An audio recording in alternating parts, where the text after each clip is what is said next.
1979, but this morning we want to introduce you to a brand new band out of the Atlanta area, Casting Crowns. Caleb, I'm Scott, and I first met these guys when they were the youth band at First Baptist Daytona Beach. Here they are now with their very first single. It's Casting Crowns. Pulse FM Positive Hits got a brand new song. We've been playing the song for a couple of days, and you are lighting up the request line for it. Casting Crowns. I can't wait to play this next song for you. I can tell you, 20 years from now, the message of this song will still be relevant. It's brand new from Casting Crowns, If We Are the Body. If we are the body. If we are the body. It's called If We Are the Body.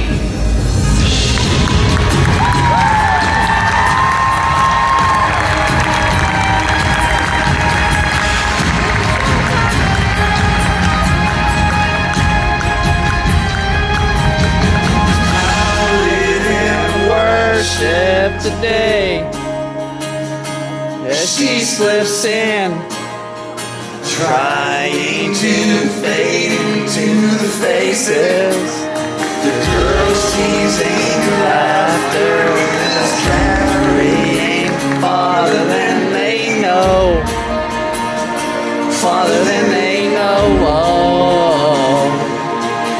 But if we are the body, why aren't his arms reaching? Why aren't his hands healing? Why aren't his words teaching? If we are the body, why aren't his feet going? Why is his love not showing? There is a way. There is a way. Raise your hand if you know who the way is tonight, my friends.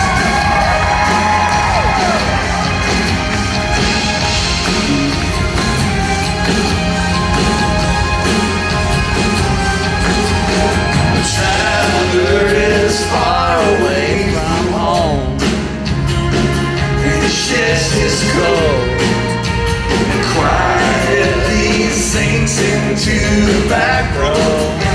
The weight of their judgmental dances tells him that his chances are better out on the road. But if we are the body, why aren't his arms reaching? Why aren't his hands healing? Why aren't his words teaching? If we are the body, why aren't his feet going? Why is his love not showing? There is a way. Jesus paid much too high a price for us to think and choose who should come. We are the body of Christ. If we are the body, why aren't his arms reaching? Why aren't his hands healing? Why aren't his words teaching? If we are the body, why aren't his feet going?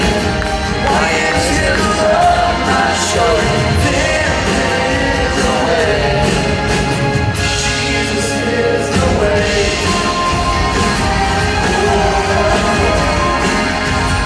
Jesus is the way.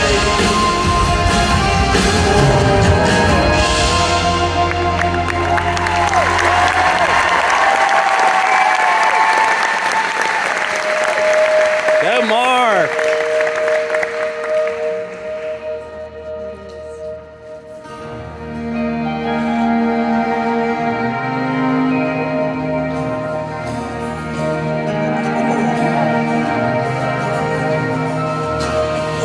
I'll do that. The kind of faith it takes to climb out of this boat onto the crashing waves. To step out of my comfort zone into the realm of the unknown where Jesus is. And he's holding out his hand. But the waves are calling on my name and they laugh at me.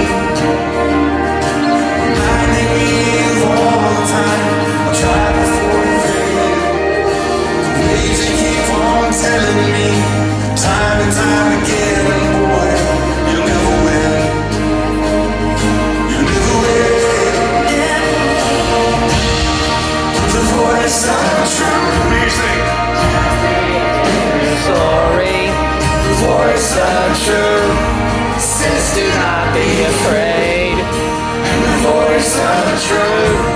Say this is for my glory. Out of all the voices calling out to me, I choose to listen and believe the voice. The stone was just the right size to put the giant on the ground. The waves they all seem so high, on top of them looking down. And so with the wings of evil, stop and listen to the sound of Jesus singing over me. And the voice of truth tells me a different story. The voice of truth makes me true. Don't be afraid. And the voice of truth says this is for my glory. Out of all the voices calling out to me, I will choose to listen, please. I will choose to listen. The voice of truth. That's because Jesus is the voice of truth. All praise to that. Yeah, he is the voice of truth. You guys having a good time so far? Yeah! Let's all get up on our feet together. Turn to somebody next to you and say, I need some more out of you. Let's all stand together. Come on.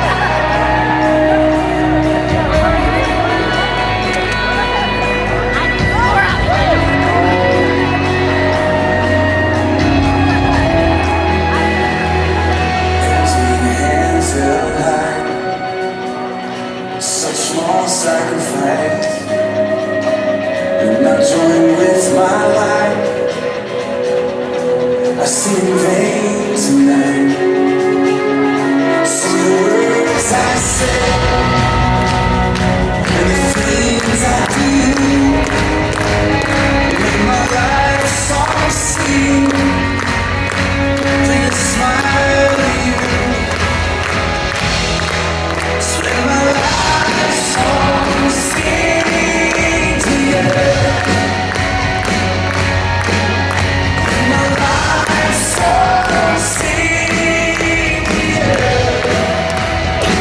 God bless you. I wanna sing your name to the end of this day, knowing that my heart was true.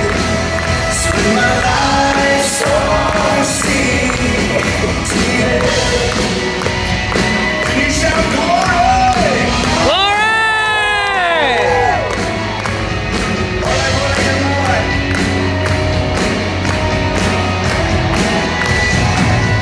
Lord, I give my life a living sacrifice to reach a world in need, to be your hands and feet.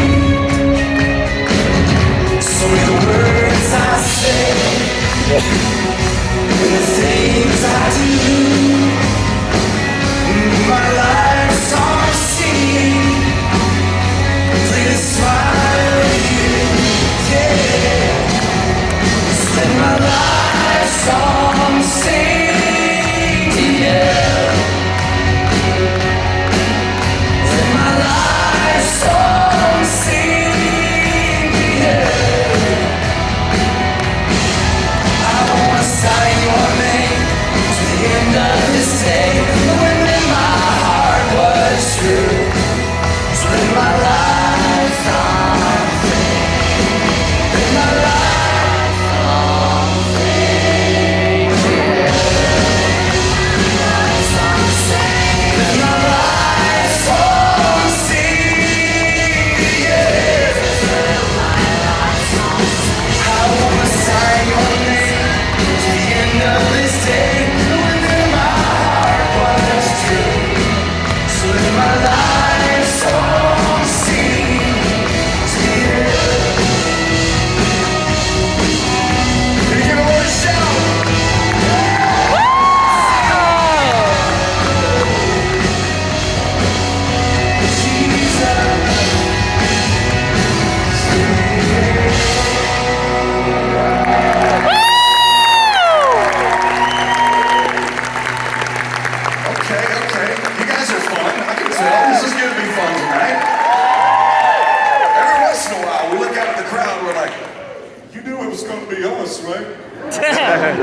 Some of you guys might still think we're Mercy Me, and that's okay. That's okay. Have a seat, have a seat. How many of you guys, this is your first Crowns concert? First time? That's cool. It's kind of cool. Been doing this about 20 years. That's funny in my head. That's funny in my head. We're going to tell you the story in a minute about how this whole thing came together. We're just rocking from We're the Body. We're singing through all the records. We'll be done sometime tomorrow. It's going to be great. We're going to sing in this first record too. We're going to sing a song called Stained Glass Masquerade. You guys sing it with us.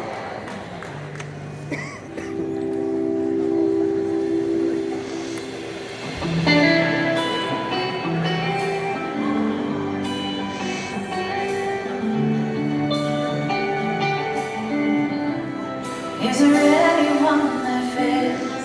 Is there anyone that falls? Am I the only one in church today feeling so small? 'Cause when I take a look around, everybody seems so strong. I know they'll soon discover that I don't belong. So I tuck it all away, like everything's okay. If I make them all believe it, maybe I'll believe it too. So with the pain and grit, I'll play the part again. So everyone will see me the way that I see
pastor forever. I think I might have been Elijah's youth pastor. Okay? So I've been doing this for a long time. And when I would go to a church, since I was a musical type, I would get students together in a youth group to lead worship for the youth group. Probably like most churches out there, right? So I'd get there with a bunch of teenagers. Actually, Megan's now husband, who's a pastor in Nashville, he was my 9th grade bass player, my first band. Our band was called the New Life Rookies. Pretty cool name. They said no to it though, so yeah, we had to move on from that. But so when I went to Daytona Beach to be youth pastor there was a young college couple already leading worship there. So I just kind of joined up with them. So we're just gonna take a minute and tell you the story of how this whole Crowns thing happened. Are you ready for story time with Crowns? Yes, yes! With a guy named Jawan. You guys say it was Jawan Vivo and his wife Melody. Hey, thank you. I don't know if it starts with me, but Melody and I were, at the time, our part at Crowns takes place in the 1900s. That's when it begins. In the late 1900s, but we were engaged and we had our whole lives ahead of us, and sometimes God blesses you, and even though we didn't have much, we were making ends meet, we were having fun worshiping with the students and stuff, and then sometimes God gives you a trial, and that's when Mark comes in. They hired him to be the youth pastor, and he walks in. We're leading worship with the students, and he walks in. He's like, "Hey, can I sing with you guys?" And, flawless impression, by the way. And I was like, "I don't know, man. I guess so." And that turned out to be a really wise decision on my part, I think. So you're welcome. Would we be here tonight without me? I think not. And in reality, everything I learned about leading worship and ministry and pouring into students, I learned from Mark. And so, as part of that, we formed a band. It was us and some students. We go play off places like a FCA rally or a lock-in. And we realized when they would introduce us or they put our names on a flyer, if you're younger, a flyer was so the thing they use. It's like a targeted ad on paper. Just hand it to you. And we realized, when they say our name, First Baptist Church, Daytona Beach Student Worship Praise Band, like we need to tighten that up a little. So we looked in the Bible. We were and are a worship band, so we're looking for a picture of worship. In Revelation 4, John sees Jesus seated on his throne, the 24 elders around there laying their crowns at his feet, proclaiming him as the King of Kings. We're like, that's it right there. And we also realized you don't have to wait until the future when that happens. You can do that right now. Every good perfect gift comes from Jesus. He is the King of Kings. So we realized, man, that's a great picture of worship. Every time we say the name Casting Crowns, when people thinking about that, what we didn't know was that's a hard thing for people to say at first, because it was like, please welcome Casting Crows. Or Counting Crowns. It's like the opposite of what we're trying to do, man. Also, was Cap and Gowns was another one. Yeah, my favorite was Clapping Clowns. How do you even get there? I don't know. So there we were leading the worship for the youth and going out and doing things in the community and just trucking along, doing our thing. And then Mark calls us all together one day and he says, "Hey, guys, I've been called to be a youth pastor in Atlanta." And so we all had to decide if we were supposed to stay or if we were supposed to go. And it wasn't just the three of us. It was also our first guitar player, Hector, and our first bass player, Chris, and then another guy who you never see. We call him the 8th Crown, and his name is Darren Hughes. And he's been our production manager, tech guru, all the things since the beginning. And so we all went home and we prayed about it. And we all came back with a unanimous yes that we were supposed to move to McDonough, Georgia, to Eagles Landing First Baptist Church, where we met a cutie college girl named Megan Garrett. Y'all say hey to Megan.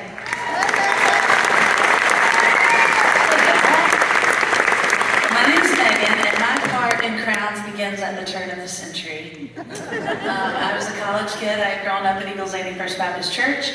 And at the time, we didn't have a youth pastor, so I was helping lead worship for all of these kids. And one day, we met the new guy, and it was Mark Hall, and he showed up with all of his friends and all of his family. It was like the Clampets pulling up into our church.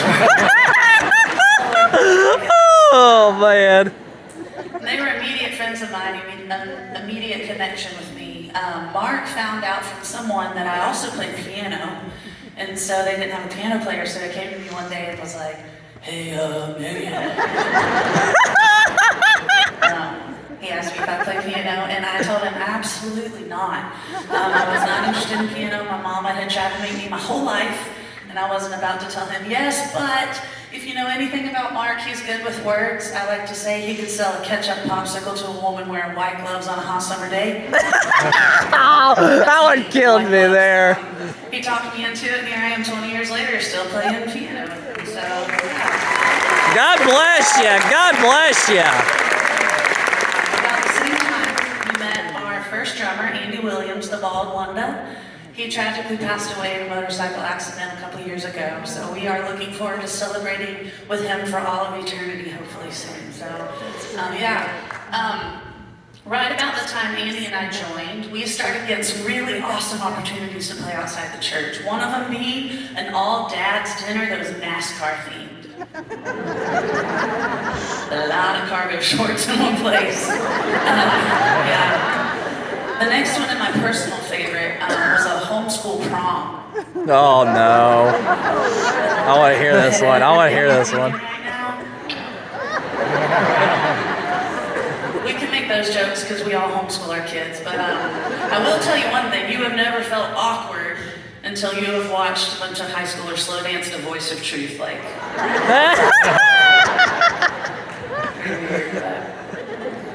We had some really, really generous people in our life that gave us money to go to a recording studio and record another album of all of these songs that Mark had written. And one day, Mark got a very interesting phone call. That's right. So we would sing our songs just to our students. Parents would slide in the back for youth group, and they'd come to us after and say, "Hey, where did we get that song about being the body?" I'm like, "Here. This is the only spot." And so it was those families that decided, "We're going to help you do this." And they helped us record this record. So kids had it, they could give it out to their friends. So this kid named Chase, college kid, basketball jock, goes off to college, basketball player, right? So he's at one of those training week camp type things in Florida. And meanwhile, there is a country band been around for a long time called Sawyer Brown. Anybody know Sawyer Brown? Yeah. So Mark Miller is the singer for Sawyer Brown. He is driving to the beach to meet his family for vacation, and he remembers on the drive, my friend Coach is over here, right? So he calls his friend, they go to lunch. So after lunch, they're standing around talking, and the whispers are going through the players, like, I think that's somebody, right? So Chase just doesn't care. He just walks right up to Mark and says basically this: "People tell me you're famous." That's like the weirdest question ever. Are you famous? That kind of answers itself, I would say, guess not, since you're asking, but that's just for me. So, he said, "Yeah, people know who you are." And he goes, "Well, are you any good?" Mark immediately liked him at that point, right? Mark said, "Well, some folks think we are. Some girls do. They like to see you." So, he didn't say that. But Chase is just relentless. You got to meet him to know him. And the funny thing is, he was a punk then, but he's a pastor now and a representative for the state of Florida. So he turned out okay? But at this point, That's good. That's good. Praise the Lord. He's like, "Well, you need to hear my youth pastor and our youth band because they're awesome." Hold on 1 second. Unzips his bag. The smell of gym bag. The potpourri of death coming up out of that thing.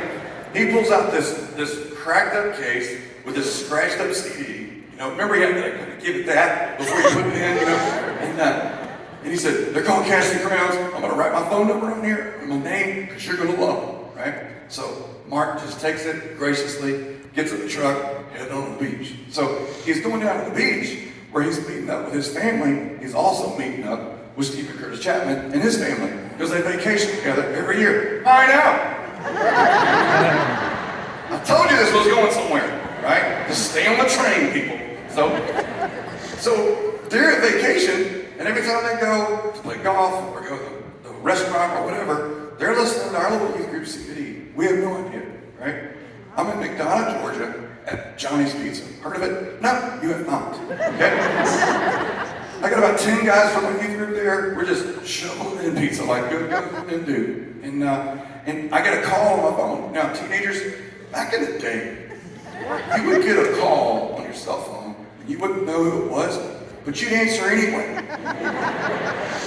I'm not sure why we did it, but we did it, right? So I just answered, and there's this deep voice that says, "Oh, hey, my name's Mark Miller. I'm singing in a band called Sawyer Brown." I'm like, "Yeah, you do?" He's like, "I've been listening to your record all week." I was like, "Okay." And he said, "Some kid named Chase gave it to me." I'm like, "Chase? I don't like Chase. I don't like Chase." And then he said, "I'm down here with a friend of mine, Steve Curtis Chapman." I'm like, "Okay, yes, yes, I'm familiar with his ministry." Yeah. And he said, "We've been listening to your record all week." He said, "There's something about your songs." He said, "You guys you're saying stuff. You're saying hard things, but you're not saying them hard." He said, "That's different." He said, "Everybody just seems so angry. This wasn't even 2020 then." He's like, we need to talk about the hard stuff, but we need to talk about it like we're talking about it. And he said, "Stephen and I, we've always wanted to do something in music. We just never really got the chance. And we just really feel like this is a God thing." He said, "We're starting a label right now on a sheet of paper at the beach. We're going to call it Beach Street Records." And as a matter of fact, extra part of the story, there's a third guy on vacation with them that was about to start the next week as the president of Sony Christian Music. And it's just all happened. When God wants to do something, he does it. Right? Amen. We want you to be our first artist on this new label. And, God bless you, Mark. Dude, I'm like 25 minutes into this conversation, you know? And I'm sitting down on the curb, and I said, "Can I still be a youth pastor and do that?" And he said, "Well, if that's what you want to do." I said, "That's what I want to do." I was 34 when Crowns got signed. It wasn't something we were hunting for. We knew what we were supposed to be, right?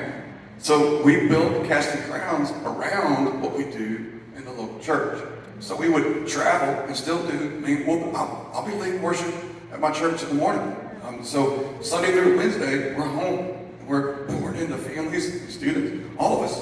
And then we travel daily, Thursday, Friday, Saturday. That's what makes the second half of this story so important. When it came time for our guys to come off the road, we didn't go interview or try out pros. We weren't going to Nashville looking for all this awesomeness. We were raising them up all the time, up under us, right? So all the guys that you're about to meet, this young ruffians you're about to meet here, they all came up in the youth ministry and the student ministry, just leading with people. And now they're doing this. It all starts with a guy named Josh Mix on electric guitar. You guys say, "Hey, Josh." Yeah, so I was just a punk college kid that showed up at their church in 2009. It's about my freshman year of college. And through some friends, got involved in the worship team, because that's what I did. All I ever wanted to do was play guitar. And I learned the importance of doing that in the context of the church. And so as soon as I could, I got involved with the worship team. And then going to school at the same time, and find out there's an internship open up at the church for the youth ministry and the worship ministry. So I jump on that and actually start doing something with my life. And so I'm leading worship with them on Sunday mornings for a couple of years, and then working with them all throughout the week with the internship, and learning how to lead and learning how to organize some of these things, and just learning so much. And then Mark calls me into his office one day, and I think it's just the usual meeting of here's how you're going to do your job right tonight. And He wasn't that mean, but he was never mean. I'm sorry. Then he starts asking me about my future, and I'm 2 months away from graduating college. Like I said, all I ever wanted to do was play music. I even went to college for music, and I auditioned and did not make it because I didn't play jazz guitar or classical guitar. So eat that, University System of Georgia. But I'm 2 years away from graduating, no idea what I'm supposed to be doing. I just know I'm supposed to be here in this place right now and just saying yes to the next thing. And it turns out the next thing was Mark going, hey, I love when they do that. because Hector, the original guitar player, was coming off the road and he was going to be a worship pastor in his church. And I thought he was kidding, because like I said, this is all I ever wanted to do. And we had joked about, what if Hector comes off the road, then you can do it. But it actually happened. And I guess he's not joking, because 11 years later, I'm still here and I'm still doing it. So, God bless ya! No professionalism here whatsoever. I was just a kid playing guitar, doing what I felt like I was supposed to be doing, being in the places that God put me. And I wish I could tell you the whole story of how I got there, because it's pretty incredible. But I didn't do this, he did this. And that's, like you've heard, it's the story for all of us. But as the years go by, that was 11 years ago. And a couple of years ago, Chris Huffman, our original bass player, decided it was time to come off the road. And so we decided it was time to hire our biggest fan to play bass for us. And so you guys say hey to our biggest fan. Goodness, if I could even...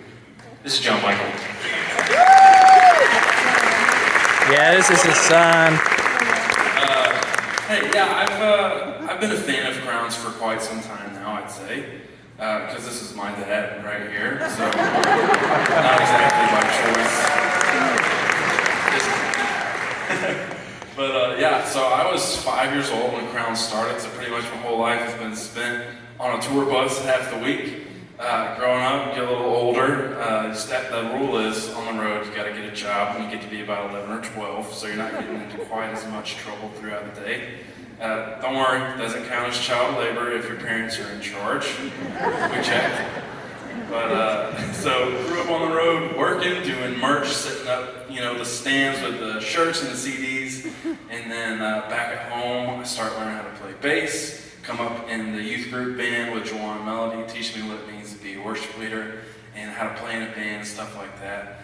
And then fast forward to the year 2020, we're on the drive-in theater tour. Did anybody make it to any of those? Yeah, those are fun. Hopefully we never have to do that again. But it was on that tour, after one of the shows that night, Dad hit me with the, hey, but he let me know Chris decided it's time for him to be home. I said, I'd really like you to be my bass player. So, checked my schedule, moved some stuff around, said, yeah, I think I can make that work. But, it's been a blast ever since.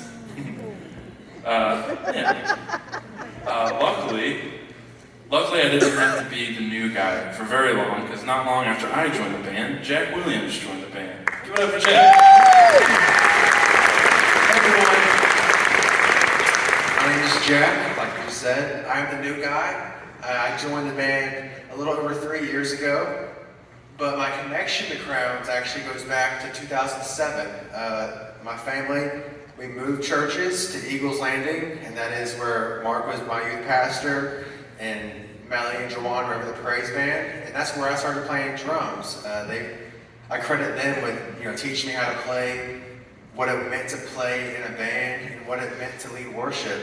And I did that on Wednesday nights, and slowly, from Wednesday nights, I'd play on Sunday mornings in big church, as we call it, and that's what I did. And I immediately had a big passion for drums. I love playing, and I love leading worship. And that's what I did through middle and high school. Fast forward, graduation comes, friends are going to college, they're getting jobs, and I didn't really quite know where I fit in. I didn't have any college plans. School was not my thing at all. And so I just kind of hoped I could somehow do music for a living. And about a year after I graduated is where my story turns pretty dark. I was in an accident and I broke 3 ribs, and innocently I got a prescription, and it just opened up a door to some really dark drug addiction. Oh. There was times where just months I'd be okay, and then there were a few months where I wasn't okay. And the times where I was clean, it was like a physical sense of clean, because in my head, all I could think about was just not getting high.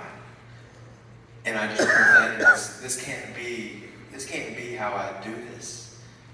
And I was finding help in all the wrong places. I had ventured away from church, hadn't read my Bible in ages, and just trying to figure it out myself. And in 2019, things kind of really fell apart. I lost countless jobs that year, was legally in trouble, got kicked out of my friend's house. It just wasn't good. And it was Christmas Eve, had nowhere to go, and for whatever reason, Mark told all the students that he was always in our corner, no matter what. No matter what happened, no matter what we did, he'd always be there. So I texted him, and within a couple weeks, I was on my way to this faith-based rehab center in New Jersey. And it was a 4-month thing, couldn't have a phone, no TV, just me and my Bible.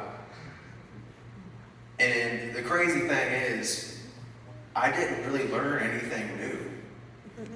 I grew up in church. I got saved when I was 8. And I knew the Bible pretty well, but it was head knowledge. It had never really sunk down into my heart. And so everything that Mark taught me, my family taught me, just really started to sink down. And fast forward to May, I get out. My life feels like it's starting to fall back into place. Mark and I are getting together once a week, just going through Bible study together. He's checking in on me, making sure I'm doing okay.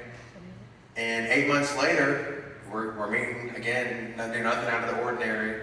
And he asks me, he tells me Brian is coming off the road, and he asks me, he posed it as me going out to try it out, as if I needed to know if I liked it or not. And of course, I loved it. And that was 3 years ago. And what God has done in the past 5 years, 4 or 5 years of my life, is pretty insane. And whoever is out there who is walking through some sort of drug addiction, or you're walking somebody through it, don't give up hope. Because who you see now, when I was in rehab, we'd have these speakers come, and they'd tell us these stories of how bad they were, how bad off they were. And I'd always think, that's because they didn't do the drug I did. Or that's because they didn't make as many bad decisions as I did. And I always had a reason as to why God can work in their life, but not in mine. And so who you see now, 5 years ago, I didn't talk like I talk now. I didn't act like I act now. I didn't think how I think now. And that's a beautiful picture of sanctification and what God can do when you just really follow Him into what He has for you and forget about the past. Yeah, that's clapping on. That's great.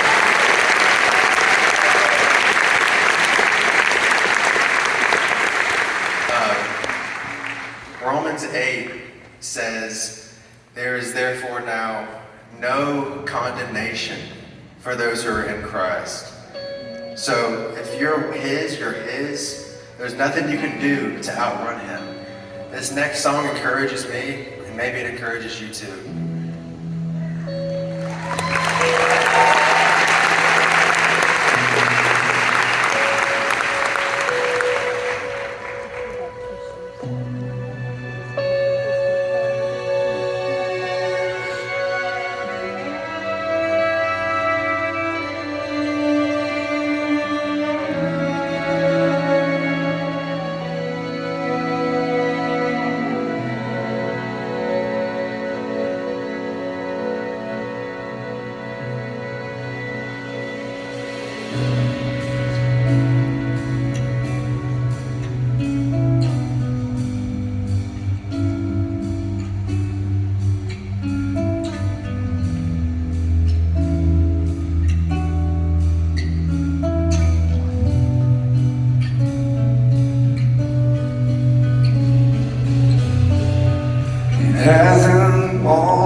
this way.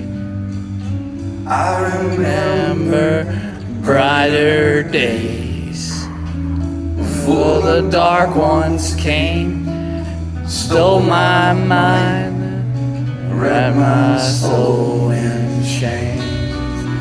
now I live among the dead, fighting voices in my head. hoping some